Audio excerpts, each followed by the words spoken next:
Hey guys, welcome back. This knife is loaned in from Kyle over at the Red Wolf EDC channel, and I will put a link to his channel down below. And this is a Diane Dwyer BBN-L for large. So this does come in 4 sizes: small, medium, large, and extra large. So I don't even have, this isn't even the biggest one, and this is pretty big.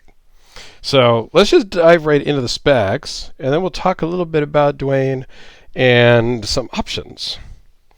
So it's 5 1/8 closed. It is 9 inches overall.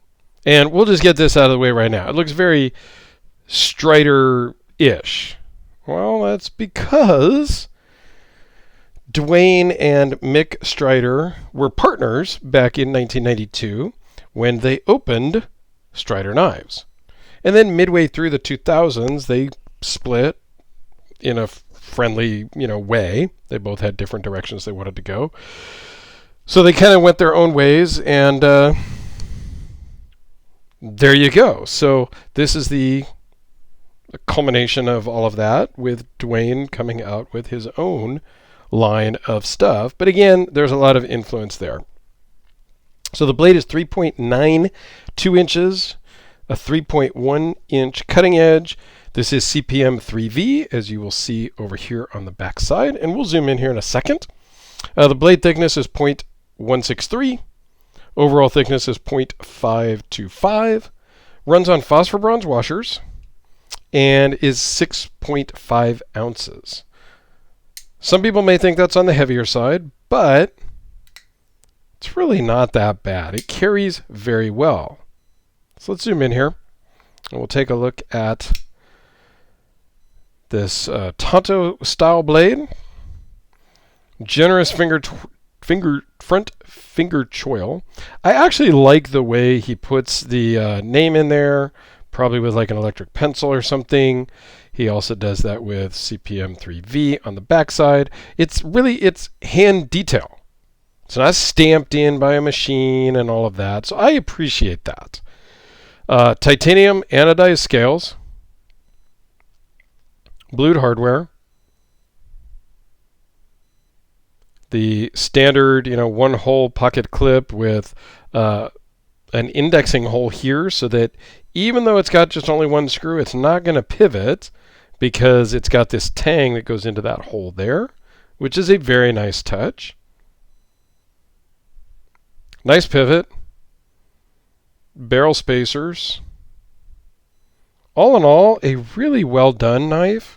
Now this is,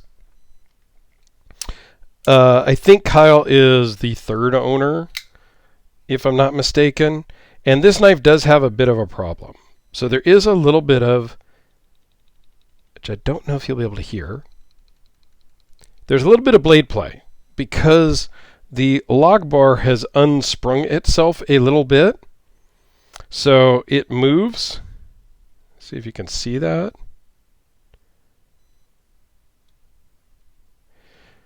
So what I'm going to do is I'm going to take this apart. I'm going to bend that back in gently. Kyle asked me to do that because it bugs him, and it bugs me, and it's not. So he's like the 3rd owner. Now, of course, and the reason why I'm touching on this lock rock, if you will, is because Kyle bought this from the previous owner, who said, I've never used it, it's a safe queen, it's not cut anything, blah, blah, blah, blah, right? Might be true, might not be true. The owner that previously sold it probably said the same thing, and the guy that originally owned it probably said the same thing. But here we are, 3 owners in, 4th owners in, whatever it is, and there's lock rock and blade play. That could happen just because it wasn't quite treated right the first time from the factory. I have seen that happen on a brand new knife that I've bought, that I know is brand new because I bought it from a maker. And I've had actually lock fail on a brand new knife, 2 brand new knives.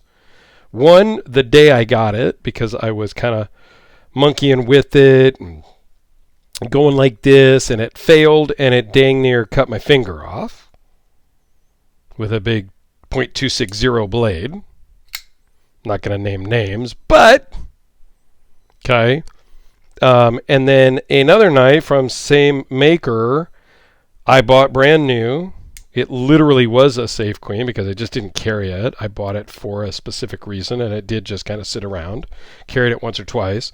And a couple years later, the lock failed because it just unsprung itself. And a lot of times that'll happen because somebody pushes it too far. That's why a lot of times you'll see over travel stops, or you'll see an over travel stop built in to the lock bar itself, so that doesn't happen. So the moral of the story is, ask a lot of questions when you're buying a knife. Even if the guy says it's a safe queen, I've never cut anything with it. Maybe ask for a video. Ask him to move the blade around. Ask him to push on the lock bar. Just some things that you can do to help protect yourself. So, bottom line is, I am going to take this apart. I'm going to spring the lock back best I can and see if that fixes it. I have done that successfully on a heater that had that problem. One of my MOWs had that, but that was my own doing. I stabbed it into a metal jerry can. I chopped some wood with it. I did a whole big torture test, and I'll link that down below if you're so interested. So I damaged that one myself. Took it apart, bent the lock back in, and it was good to go. So I'll probably do a video of me doing that. We'll see how long it takes me to put it all back together and get it to work. And then I will probably show that also. So this is the large size. I said there's multiple sizes. The XL is a 3.75 inch blade with a 10 inch overall length. And the small is a 2.25 inch blade with a 6.5 inch overall. And then the medium is somewhere in between that, right? You can get this with different blade shapes, different blade materials. This is 3V. He has a couple different steels as options. And I'll put a link to his website down below too, where you can just literally go click, click, click, click, and pick your knife. Different scales. I think there was carbon fiber. There was different finishings, just tumbled titanium, anodized, a lot of options. All in all, it's a cool knife. It's not my speed. It's not my style. I wouldn't buy one, but not because there's a problem with it, just because it's just not my style. Much for the same reason I'm not a huge fan of the Strider line, the SNG or the SMF or any of that. Even when I've had them here on the channel, I didn't love them. I just was like, okay, I still don't get it. A lot of people told me I needed to handle a Strider, and then I would get it. I still don't get it. So anyway, let's do a couple of quick size comparisons here. What do you know? A Sharpie. Let's just go start there, right? How about the Quiet Carry Waypoint? We'll mix it up a little bit, because maybe I just kind of randomly do all the same stuff. The Kubi KB237. Still my budget knife of the year, I think. Here's another budget knife that I'm in love with. This is the small Honey Badger. And how about the Hellraiser P Series? Because that's going to be about the same dimensions. And again, this is a unique style and shape. This is also very unique. You guys tell me. Do you love them? Do you hate them? So, Kyle, thanks for loaning this in. Hopefully I'll get this torn apart either today that I'm filming this. I'm going to just try to do it right after I'm done filming this one. But I may just do it tomorrow. And I'll follow that up with another video probably soon after this one goes live of me taking it apart, cleaning it up, and springing that lock back to where it should be.